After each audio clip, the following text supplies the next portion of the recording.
It is my pleasure to introduce you to Ivan Gonzales. Ivan is a nationally recognized and gifted social entrepreneur and trainer, committed for more than 25 years to equipping leaders to make a difference in their community. And he has worked with startups, he's worked with mid-size enterprises successfully to develop what might be called new economy, socially impactful businesses that focus on multiple bottom lines. Ivan was with World Vision for 12 years and in charge of the entire central United States. So he has worked on these questions from multiple angles. He is still starting businesses.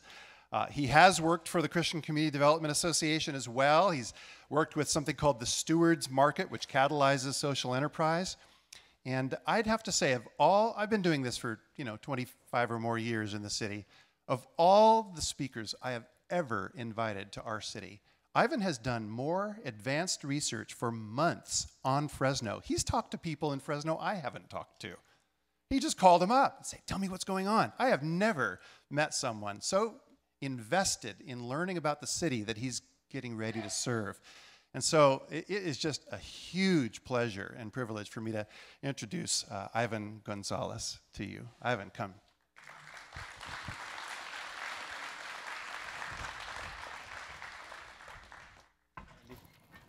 Can you hear me? All right. I'm excited to be here. I'm nervous and excited at the same time because I know that this is an ongoing journey for most of you. Some of you are starting this journey around this phrase, social enterprise. How many of you have heard, for those of you who are first-time attenders, how many of you have heard the phrase social enterprise before? Raise your hand. All right. How many of you haven't, you first-time attenders, you haven't heard the word social enterprise? Okay, good percentage, great. I was pleasantly surprised. I drove down yesterday and I stopped in I made an appointment with Jake Soberall over at Bitwise Industries, and I thought, I need to go see this guy. This guy seems to be tracking with an entrepreneurial opportunity that's going to be transformative for the city of Fresno, number one. Number two, I think that how he talks about what he's doing is a fascinating model. I thought he was launching startups. And I came in with that lens when I sat with him yesterday and talked with him briefly for about 15 minutes. And then I realized that this guy is essentially, and his partners are essentially, what they're doing is they're identifying a sector of society that normally hasn't connected with each other. They've been working in isolation from each other, and he invited them to form a community and start doing the same kind of work together in the same place. So I was really excited to see him and to visit him before I came here. Again, my name is Ivan Gonzales. I am Puerto Rican by descent, a little island of Puerto Rico off the coast of Florida. My parents migrated from Puerto Rico in 1958 to California, Northern California, and I was born the following year in 1959 in Napa. So I grew up for the first 15 years of my life in the Napa Valley, and my folks were the first ones from both sides of their families to migrate to California from Puerto Rico. And they were the reason why all the rest of my relatives ended up in Northern California. So I've got 100 cousins and uncles and aunts all up and down the Napa Valley. And lived in San Fernando Valley, lived in Santa Monica for a while. So I love California. I wish I could be back here again, but life has other circumstances for me, and so we've settled our homes and our lives in Chicago. And so I'm excited to be here and be back home again for this time. This morning, what I would like to do is I would like to suggest a number of things. I came with a number of assumptions. Number one, I came with an assumption that you have an interest, you're curious about this idea of social enterprise and business as an agent of transformation. Some of you from the church side are thinking, I don't know if this is a legitimate expression of the church. And then some of you from the business side are saying, church people operate too slow, and they don't look at the bottom line, and they don't talk about cash flow, and they don't talk about profit loss, and they don't talk about market advantage and competitive advantage, and they don't talk about their marketing strategy. I don't know what I'm doing at this conference. I want to say that it's okay. You can exhale, and you can begin to get to know people who are different than you. So what I want you to do right now is I want you to go introduce yourself to 4 people that you don't know, and just tell them why you're here this morning so that I can introduce you to each other. I'm only going to be here for today and tomorrow, and then I'm back to Chicago. So I want to create value for you. I want you to be able to connect with people that you wouldn't have connected with before. So go meet 4 people, say hi real quick. I'm going to give you 5 minutes to do that, and I'm going to call you back, okay? All you introverts, get out of your chairs.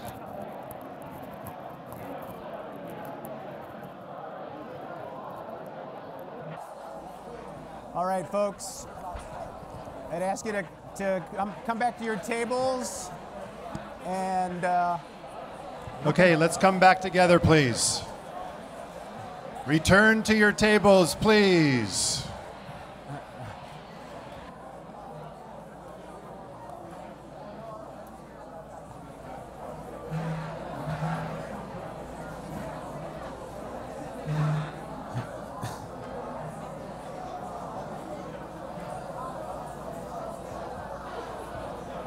Okay, folks, we need you to sit down now. Can return to your table, please. Thank you. Thank you. All right, Ivan, take us away. This morning I'm going to cover 4 different subjects, and I've got about 40 minutes to do that, so I wanted to roughly run through the agenda with you. The first thing that I'm going to cover this morning is kingdom entrepreneurship as a concept.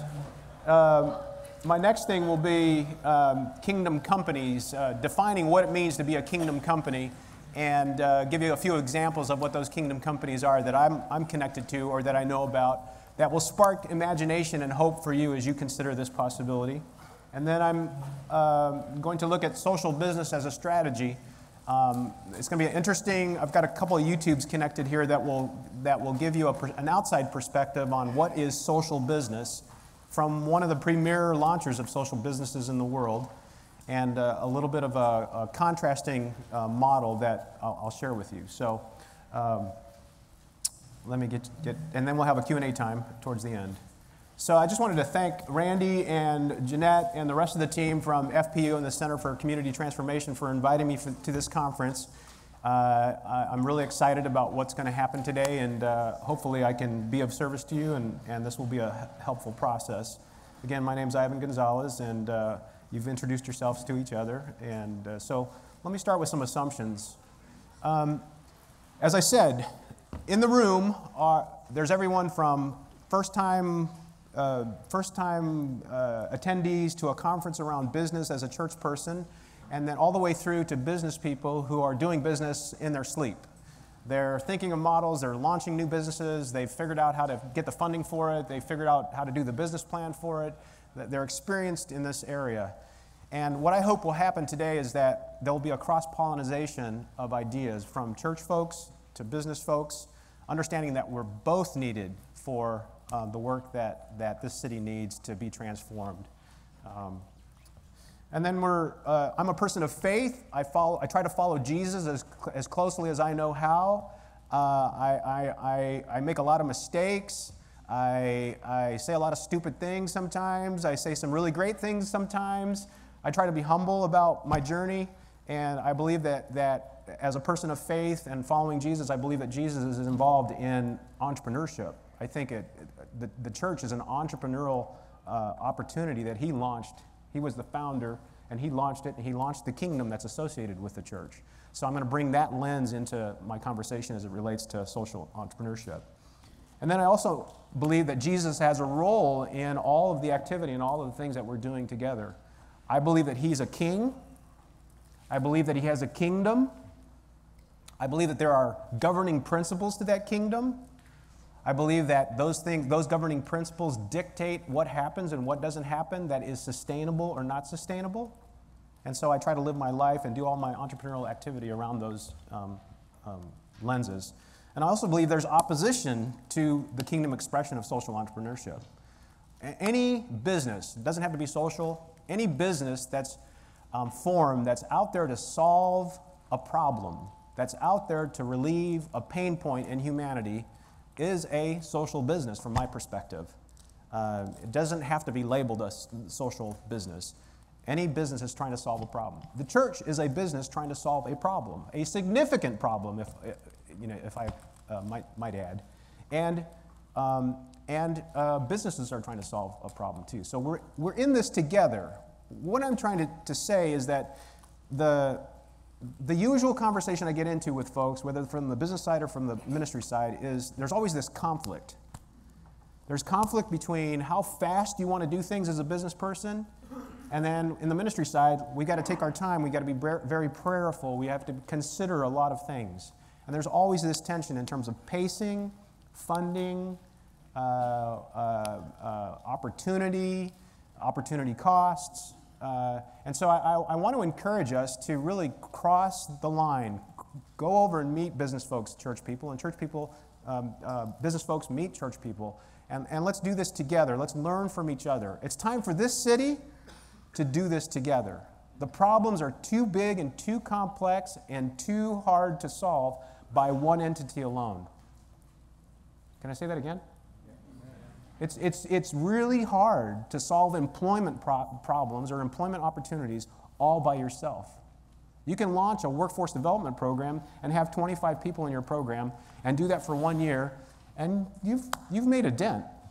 But what if you could launch a program that meets 1,000 people's needs because you're collaborating with a few other organizations and churches and business people and the city, and you collaborate and you meet 1,000 people's needs in that 1 year? Isn't that a better model? Doesn't it make more sense? Isn't that better stewardship of the skill sets and the money and the facilities that we all have as part of our stewardship? It is, right? So that's what I'm advocating for. And that's uncomfortable, you know? It's very uncomfortable. I remember when I grew up, my mom and dad are church planters. And we planted churches in Northern California, in southwestern Michigan, and in Indiana. And I remember as a 5-year-old kid going into a new neighborhood for the first time and beginning to figure out, like, where are we going to find people, to start talking about, church stuff. And we would go to the coffee shops, and we would go to the thrift stores, and we would go to, different places to start building relationship. And mom and dad are both nurses. They're registered nurses, so they had first aid training, and they had these skills that they were able to use to help families that were poor to really have significant impact on their lives, teach them first aid skills. And so I understood how to market. I learned marketing from that process. And I learned how to listen to my customer from that process. And I learned how to be creative in terms of resources and supplies. And so it gave me a sense of, a different sense of what it means to be an entrepreneur. And I didn't realize until about 5 years ago when I started thinking about my journey. I'm 54 years old, and I remember thinking, man, I must have been an entrepreneur all my life, because we've always been launching things. We've launched so many churches. And then I moved to Chicago in 1985, and I helped launch a nonprofit organization called SOY, Second Generation Organization for Youth. And it was a social enterprise. It essentially got kids that were involved in gangs in Humboldt Park and got them back into school, helped them find their passion around with internships, with mentors that were in the community. So whether it was a government person or an airline pilot at O'Hare Airport, or an attorney downtown, or a business owner, or any kind of professional that they had, whose career they had an interest in, we basically connected with them with those professionals. So I learned early on the importance of building relationships across sectors that I had no exposure to. So as I said, I'm a church kid. I grew up that way. And about 15 years ago, I got exposed to this idea of social entrepreneurship. I didn't really understand what it was. As Randy mentioned, I worked for World Vision, and I basically helped start a rebuilding materials warehouse distribution center. It started out with 18,000 square feet, and the neighborhood where we were in was an impoverished neighborhood, and they basically said, Ivan, can you help us figure out whether there's a need for building materials in this neighborhood? And so when we went around and surveyed, we did research, market research, and we surveyed all the folks that were there and all the organizations, and they basically said, if you could provide access to building materials that would help us renovate our buildings, then we would be happy. And so we tested the market. We went out to all the manufacturers, distributors, and retailers across the country, and we asked them, what are you doing with your excess inventory? You know how they plan their inventory runs, right? They basically determine, like, how many units, Kohler would say, how many tubs do we need to make in this color and this design for this year? And they say 100,000 units. And at the end of the year, if they have 20,000 units left over because they only sold 80,000, they have to do something with them because they have their new product lines that are coming up for the next year. And so we found out that they were essentially trying to liquidate those things as quickly as they could. And we said, well, we'll take care of them. And we were able to glean product from Kohler, from American Standard, from Price Pfister, from Moen, from Delta, and start this warehouse where we were able to distribute those products to nonprofits throughout the city.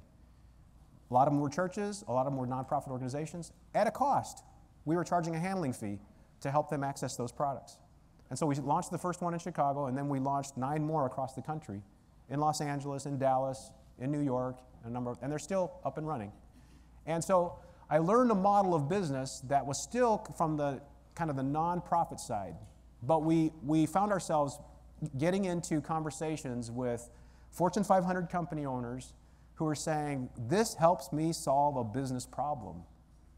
The only way I had to deal with this was either to send it to landfill or to send it to another country. I'm incurring a lot of shipping costs. Can you help me save money? I'm going to say that again. Can you help me save money? As the church, this conversation about social enterprise is twofold. One is, how can you help the market save money, number one? Number two, how do we have a business that impacts people in a positive way? Those who are hard to employ or have little employment skills, how do we get them the skills that they need in order to be able to find a viable job and help them provide for their families? My understanding in Fresno is that there's this huge gap between the workforce and the ability of the workforce and the kinds of jobs that are open right now. I understand there's a lot of high-skilled jobs that are available. And I understand that the skills of the current workforce aren't high enough to meet that demand. So what if we collaborated and said, let's help get these individuals the skills that they need in order to be able to fill the jobs that are open in Fresno? That would be a social enterprise that would be amazing, and that would be a blessing to the city, right, if we could figure that out. And some of you are beginning to do that. Some of you are beginning to work on those things. So, my preparation, Randy mentioned that I had really done a lot of research, and honestly, I spent 3 months doing research on Fresno. And so I looked at all the faith community. I looked at all the Catholic, the Archdiocese here in Fresno and checked in on all the churches, and I looked at the West Fresno Ministerial Alliance, I looked at the No Name Fellowship, I looked at the People's Church, I looked at what Carricker was doing in Fresno, I looked at the Street Saints and what Brian's doing, a Chicago one, by the way. I looked at Fresno Ministries and all the work that Keith is doing. You've got some amazing, talented people in this city that have a great lens to how the city operates and how they make decisions, policy decisions. Can I emphasize something here? I think it's really, really important as followers of Christ to know how the city functions. I think it's really important to understand how policy gets implemented, how laws get formed. Because when the roads aren't being fixed and you hit that pothole with your car, when the light's out on the corner or there are no lights and there's more accidents on that corner than any other corner in the city, when you don't have access to quality food or healthy food and you have to drive 4 or 5 miles to access quality food, it's really important to understand why that situation is the way it is. And it makes a difference when we, as Christ followers, are involved and we're listening and contributing to the decision-making process in the city of Fresno. I take the risk right now by mentioning the Fresno General Plan 2035. I know that there's been a lot of conversations around the general plan for Fresno. And I know there's been a lot of opportunity for people to give their input to the plan. I'm just going to ask, you don't have to raise your hand, how many of you have been involved in those conversations, making your suggestions about whether it's housing or infrastructure or land use or economic opportunity or there's a number of entrepreneurial opportunities in those conversations. And I think Jesus would want us to represent his kingdom, his values, his purposes for mankind by being present in those conversations and by giving your perspective and by sharing your ideas with city leaders. It's an important function as the body of Christ. So, and then I looked at what Habitat for Humanity was doing. I looked at World Impact. I looked at Every Neighborhood, Artie, and all the work that he's doing with 61 schools, connecting churches to those 61 schools. I think Artie, are you here? Yeah. Yeah. How many schools are left? Well, there's 51 schools with about 65 churches. Okay. So we've still got about 20 more schools. 20 more schools to connect with. So talk to Artie if you're church, and yeah, it's amazing.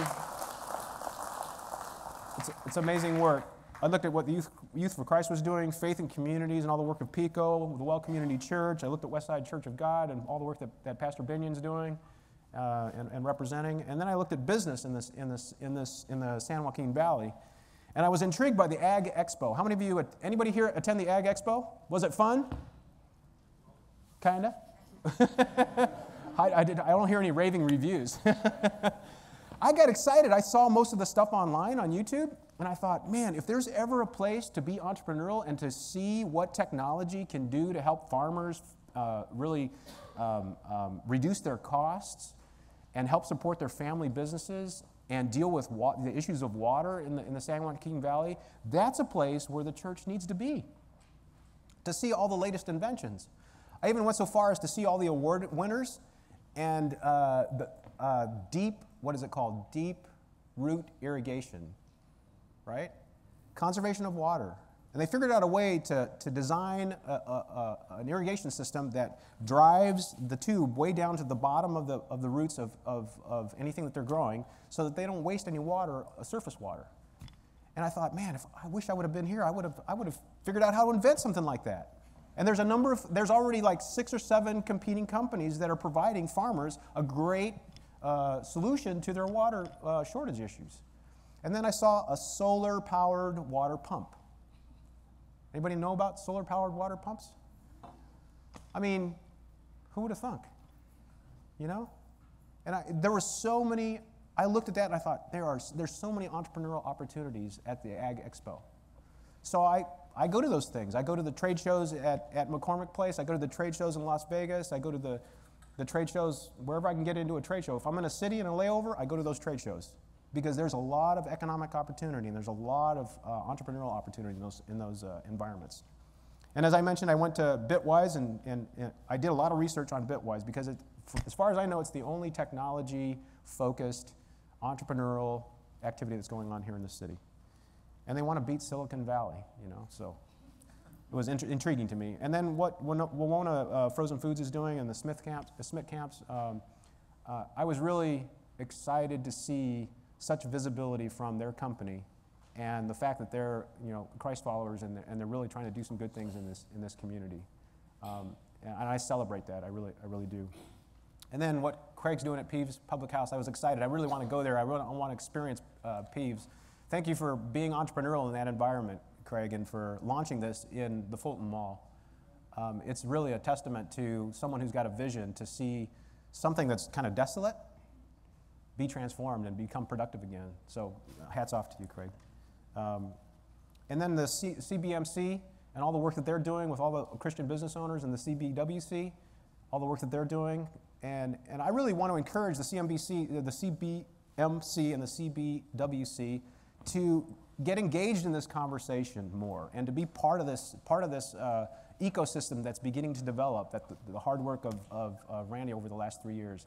There's a lot of wonderful contributions and a lot of wonderful opportunities that the members of CBMC can provide and can be exposed to. And I think there's going to be a mutual benefit for the cross-pollination of those two groups. So encourage that. I looked at Cargill and all the work that they're doing, broadcasting, I Believe Fresno campaign. Then I looked at city government and all the work that the mayor's doing, along with all the city council members. Randy was surprised that I knew pretty much all the where we drove around last night, all around the city. I said, this must be Councilman Baines' district. How did you know that? Or Olivier's or Soria, he was mentioning, yeah, there's a new council person that got elected about 3. Oh, you mean Esmeralda, right? He looked at me and he said, how do you know that? So I'm sharing all this with you because my entrepreneurial mind, every place I go, I do a lot of research because I really want to understand the context that I'm landing in. And there's 2 purposes. One is to hear God speak about what he's doing in that city, number 1. Number 2, figure out who he wants me to go and connect with. And I'm the kind of person that'll cold call someone. I was watching, I'll show you a little bit later. I won't mention that right now, but I'm just the kind of person, if I see an interesting person in a city, I'll call them and I say, can I come and meet with you? And I'll tell them why I want to meet with them. And I just want you to give me 15 minutes. And I go and I usually make a good connection and they refer me to the next person that I need to talk to. And that's just how my mind works. And again, I've got the list of all the council persons on here, and I've looked at all the work that they're doing, and then I looked at all the downtown Fresno partnership stuff, strong cities, strong communities initiatives. Looked at the city of Clovis. Looked at the fact that the 2 city councils are meeting together and trying to figure out like how do we work together to solve problems that are more broader than each of our cities. And then the county government, state government. I looked at I've been reading the Fresno Bee and the Business Journal every day for the last 3 months. Sorry?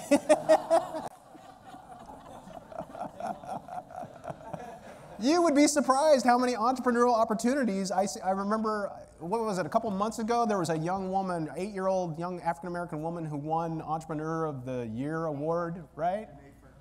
And where? Her name is Danae Ferguson. Danae Ferguson, yeah. And I was like, wow, how cool is that the city is celebrating this young entrepreneur's activity. And of course, she's got the support of her mom and dad and the rest of the ecosystem to help her be successful in this initiative. So entrepreneurship can be done by anyone. It's a matter of having the support and the ecosystem around them to really take these things to the next level. And then I looked at television, all your television stations. I found your online radio stations and listened to them, all the arts and entertainment, the Art Hop, the Cart Hop, the Catacomb Party, all the school districts. I'll just fast forward here. And then families. Do you guys know about the Institute for Family Business at Fresno State? Anybody? Raise your hands if you know. A few. So this is an institute that basically helps family businesses really get on their feet and stay on their feet and learn how to market their business, learn how to grow their business. They share their experiences with each other about how tough it is to run a family business.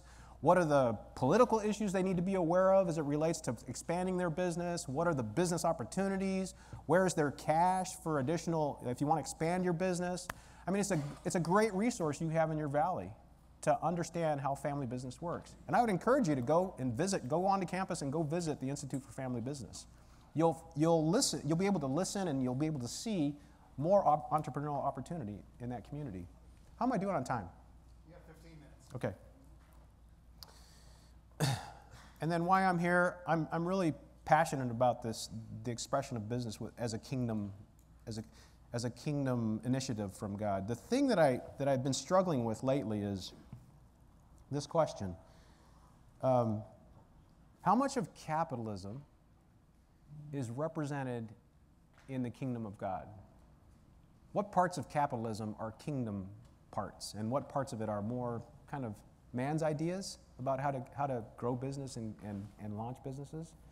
And I've been struggling with this question for probably the last 15 years. And I have a lot of reasons behind that. But I want you to know that that's still part of it. I stand here today with that question in my mind. And the reason I stand here today with that question in my mind is because of what it says in Acts chapter 2, Acts chapter 4, and Acts chapter 6.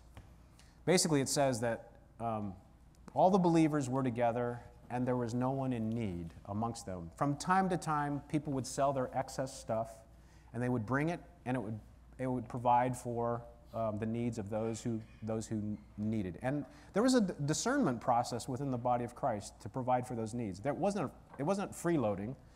It was really legitimate needs that were provided for in the community of Christ. And so when I look at that model and I layer on top of that capitalism, I wonder what parts of it represent the kingdom and what parts of it don't. Kind of mess with the idea of community amongst us. Randy and I were talking last night, and we were talking about how as Americans, we have learned to be individualistic, right? We've learned to provide for ourselves, not to have to rely on anybody for anything. And we're proud. We're proud about the fact that we have provided for our kids and nobody has helped us to provide for our kids or for our families. And when I think about the challenge of the American lifestyle, the American way of doing life, and I look at what Scripture says about how we're supposed to live with each other and be interdependent with each other, I'm perplexed, you know? And I'm worried for us as Americans. I really am.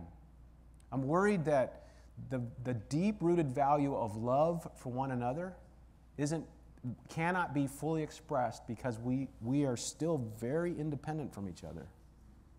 And we pride ourselves on being successful. We pride ourselves on launching successful businesses and on being, climbing the corporate ladder and being successful and having all the toys. And I mean, we wouldn't say that out loud, but it's part of our self-reliance, that worries me. And so my hope is that as I go on my journey, as I get older, and as I press into God, that I'll find places, expressions of the kingdom that have strong business models, that are doing amazing, that are having highly impactful business operations across the globe, but they're also being formed with a sense of community amongst all the employees, amongst the communities where they live, and that people will look at that business and they'll say, there is something completely different going on in that community. And I'm intrigued not just by the business model, but I'm intrigued by how they treat each other and how they love each other and how they care for each other. And they make really great products. They're amazing products. One company like that is the Bruderhof community. How many of you know of the Bruderhof community in New York? They've got 3 businesses. They make children's furniture out of wood. It's some of the best stuff out there. And it's all done by their community. And they all work together, and they all help support each other in that community. And then they have 2 other businesses that they've launched. And I look at that model as a flicker of hope as it relates to how capitalism and how community can intersect with each other. It's still challenging because they pretty much, the community is kind of it's all Bruderhofish kind of community. If you align yourself with those values, then you're part of that community. If you don't, then you're not. And they're trying to expand. They're trying to break out of that mold. But that's the hopeful model. I see children and those that are most marginalized as part of the reason why I do what I do. To me, the Bible speaks of justice for the widow, the orphan, the stranger. And I believe that, I don't know who it was, someone picked out like 1,000 verses out of the Bible, and it said that without justice, the Bible is incomplete, And it's important for us as Christ followers to understand that He came for the most marginalized people in society. And sometimes that marginalization is that corporate CEO who is going hard after his goals and being very successful. And God wants that person's heart just as much as He wants that poor person's heart. And then I came for you. I really want to add value to your journey. I really want to. I did all this research to understand what's going on here so that when I came, I could speak to some of the things that I felt like God put on my heart. Deepening relationships, challenging ourselves to pursue the heart of Jesus. So I have this video.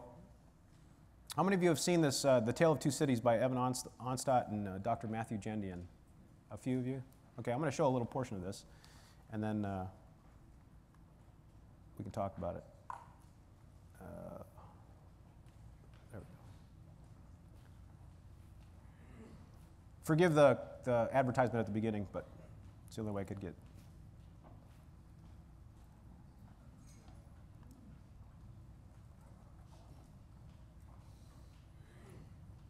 Department of Corrections and Rehabilitation is now hiring correctional peace officers. If you are at least 20 years old, have a high school diploma or GED, are a U.S. citizen, or have applied for U.S. citizenship and have no felony convictions, you are eligible to become a correctional peace officer. Get paid to attend our training academy and receive enhanced benefits and retirement. Military veterans may qualify for It's coming. benefits. 8 seconds. 7,000 correctional officers will be hired. One of them could be you.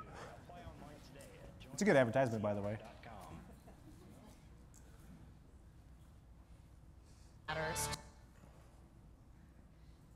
Come on, technology. Tonight we're kicking off a three-part series examining the growing divide that exists between North and South Fresno.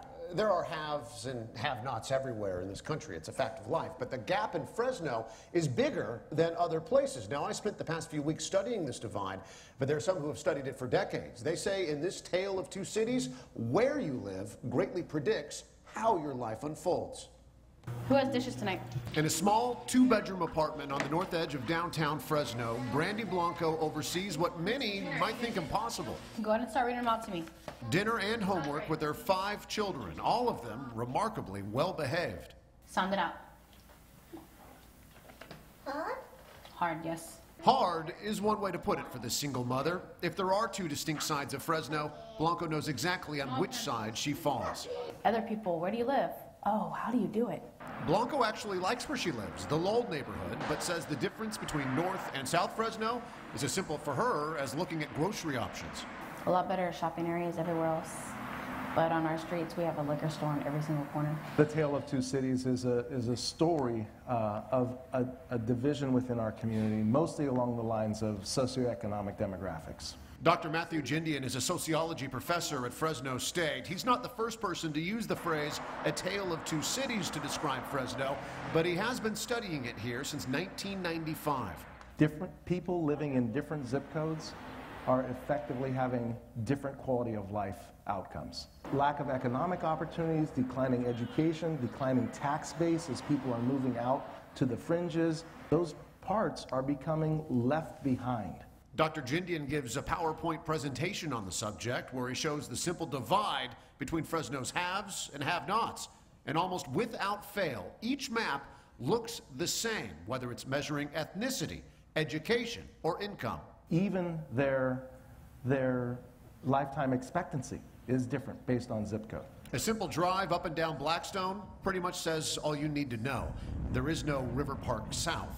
But still, the question must be asked, if you live up here, why should you care? In a nice North Fresno neighborhood like this one, the last thing you'd ever really think about is poverty. In fact, it must feel so far away, but studies are now showing that that much poverty there can affect everyone here. For starters, a smaller tax base means less city services like police and fire.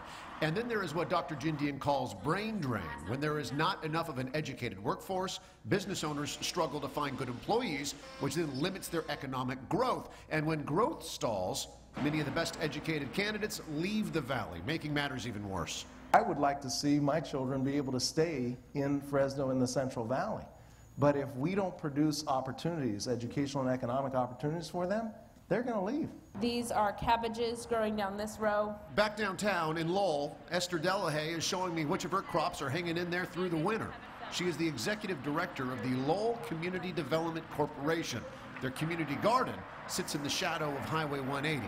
I feel that there's just a huge disconnect, kind of a disunity. It's not our city, it's them that live on the south side or the southwest side, or them that live in the north.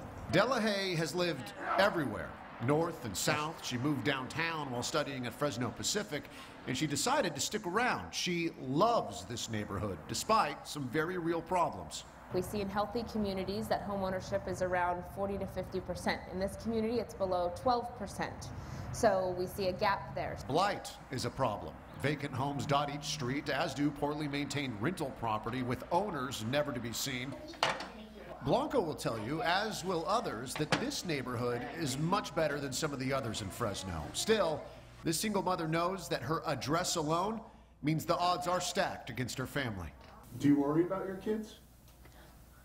At times, I do. I worry about the fact that they'll be pushed down to the bottom spectrum because of where they've been raised, what school they go to, what nationality they are. So coming up in part 2, we're going to be talking about the causes of this divide, maybe a role that the city played in it, and now the role that the city's trying to play and trying to bring that divide back, shrink it. Yeah. So we got a lot more stuff to cover. That's coming up tomorrow night. Okay. So, I didn't realize this, but Blanca's actually here. So if you want to meet her and talk to her about her story, that would be great. I think, who else was in the video that's here too? Is right there. So with Lowell Community.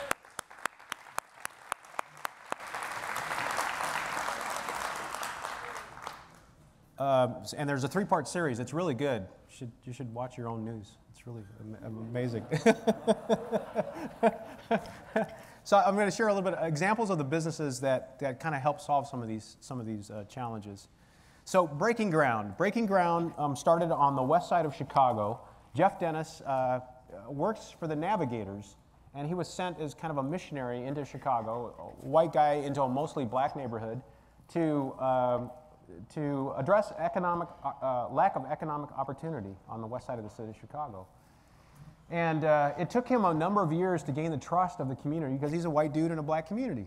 And they're wondering, what's this white guy doing in our community, and what's his motivation? What is he after? What's he trying to figure out?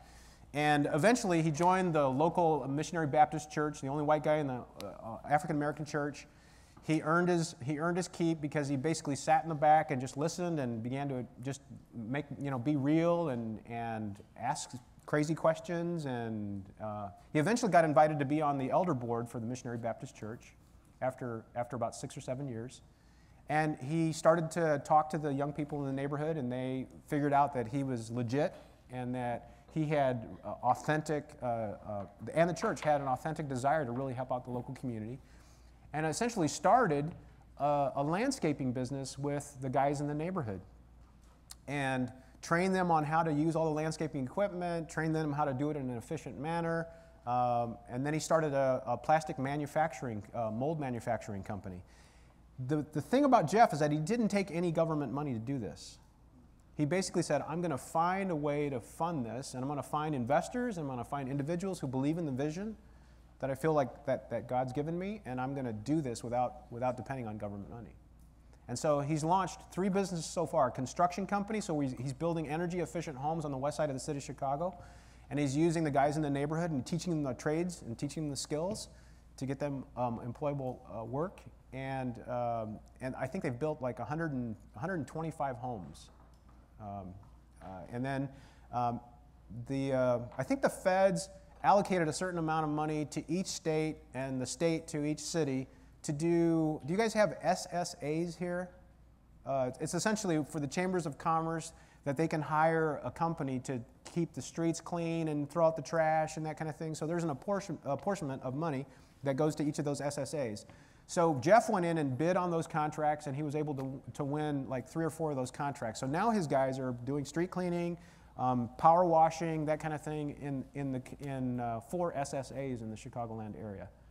And those contracts are $125,000, $160,000, $250,000, depending upon the apportionment for each of those places. This is one that I was involved in, King Lizzie Creative. It's essentially a design company that said, we want to work with gang members in our community because we know they have a lot of skills. And some of them are great graffiti artists. You know what I mean, right? How many of your businesses have gotten tagged lately? They used to do some amazing work and at night and really very, very creative. And we said, well, let's not be punitive. Let's do restorative justice. You guys want to exercise your skills? We're going to give you a legitimate opportunity for you to exercise your skills. Come into King Lizzie. We're going to teach you about how to market your skills. And we're going to teach you about different mediums. So we started off with the one guy in the neighborhood that trusted us. And he's also the guy that broke our front window. So we figured out, hey, we know you did it, so why don't you come in and we can talk a little bit about using your skills for a more productive thing. So we started off with one guy. We eventually had about 15 guys that came in, and we were teaching them the design. What we ended up doing is we ended up creating, we took a pair of blank canvas tennis shoes, and we said, we want to do a Derrick Rose with the bull design on one side and the other side. And what we decided to do is that we were going to figure out what size Derrick Rose wears, and we bought the tennis shoes, and then we had the guys design the design, and then we had a couple of them actually hand paint the design, the face of Derrick Rose with the Bulls uniform on the other side. And then the next step is that we were going to go to a Bulls game, and we were going to donate them to Derrick Rose, that he can auction them off, and then part of the money that he raises as he auctions them off comes back to King Lizzie to fund some of the additional work, right? So Yeah, and so we're like 3/4 of the way in the process, and so we're figuring out how to make the connection with Derek, so it's a work in progress right now. But that was an idea that the kids came up with. They're smart. They know how business operates. They've got street smarts. They understand how the market works, and we're missing those skills. So there's plenty of opportunity there. There's a number of other things that we're doing at King Lizzie, but I'll talk about that in the workshop. And then Central Detroit CDC, Lisa Johannan, and all these, let me show, I can launch this picture here. Let me see. There we go. So they have started 9 businesses in the last 7 years. And this is a Christian woman. She went to the most impoverished part of Detroit, barren area, houses dilapidated, and she had a vision to say, I really want to see economic opportunity being provided for the local community. So they started a fishery, they started an organic grocery store, they started an edible foods, edible vegetables, the same thing that's edible flowers, and there's another company around here that's doing the same kind of thing. They started an aquaponics business, they started a housing redevelopment business, all with local residents. And it's all local resident led. They started a local restaurant. Now they're going to be transitioning that restaurant and giving it back to the owners because they don't feel like it's a viable model. There's not enough customers in the area. So some of the businesses that folks have launched have failed. And I'll talk a little bit about failure as a lesson opportunity, a learning opportunity from when I'm in the workshop. And then there's a few more that I would share, but I'm running out of time, so I'm going to just finish off by, I was going to show you, where is it?